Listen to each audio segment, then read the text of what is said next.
founded it 4 years ago. It's a relatively young organization, but when you think about it, we should have had this organization even earlier than that. So 4 years ago, what moved you to form it?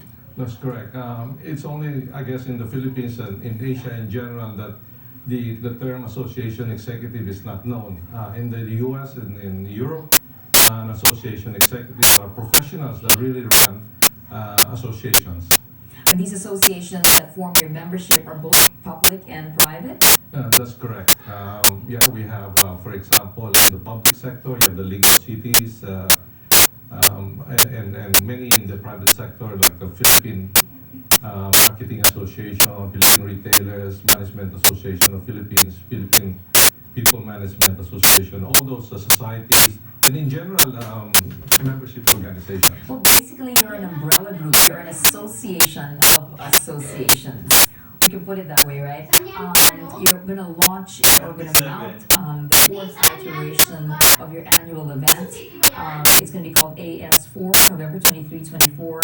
Who are the speakers you can expect, and what issues will they be talking about? Yeah, that's correct. This is our fourth edition, and the AS4 is really a learning, networking, and recognition activity for associations in the country. In terms of learning, you have about more than 20 educational tracks to be, there will be also 23 or more speakers, not only here, but also from overseas. We have a tabletop exhibition as a learning tool also for associations to know that there are professional conference organizers, event planners, hotel venue destination in the Philippines that are really helping associations to move around the country.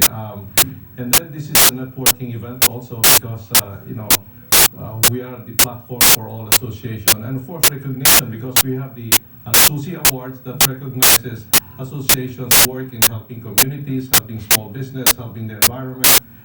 We have also individual awards like the Association Executive of the Year and the Association Board Member of the Year. So this is, of course, we still have to have fun and also, certain activities, raffles, and so on.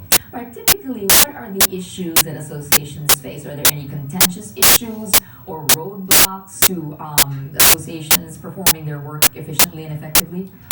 Two things. Our aim is really to further professionalize association governance and management. In terms of governance, as you know, in the Philippines, I would say that 9 out of 10 associations are really governed and managed by volunteer leaders. These are the board of trustees. But I think associations could also learn from the business sector in a way that there's a separate board of directors that provides oversight, strategy, and policy. And there's a management staff that runs day-to-day activities. So that's what we're espousing, and that's happening also outside the country. I would also think that conflict of interest might be an issue. Absolutely. That's why in the governance structure, learning again from the private sector, you have all these, things about conflict of interest, whistleblowing, and all that. So I think there's also a lot to learn from the business sector in terms of trying to professionalize association management here and governance. All right, the AS4 event is basically a specialized group. It's a niche group. But how do we explain to the general audience that your work, when done successfully, has a huge impact on their daily lives? Well, associations, I believe, help build also in nation building. As you know, they provide training programs, educational programs that are not available in schools, for example. And they also set standards. For example, the Cement Manufacturers Association, the Philippine Society of Engineers, and so on. They provide standards for which construction or whatever are done. So we also help small businesses, and so there's an impact on what they're doing, and I think that's our contribution to the economy. Who gets to attend? Mostly our members, Is it by invitation? Not exactly. It's open. We want to be inclusive as well. Sure. We only use association as the generic term, but it really connotes non-profits, membership organizations. So they're welcome to learn from each other. And I think that's the basic or essence of this summit is really pure learning, helping one another and learning from each other. All right, for those who are interested, do give us the details and invite the audience. Yes, for those who are interested in the day-to-day activities of how associations are managed and governed, please come join us on November 23 and 24 at the PICC.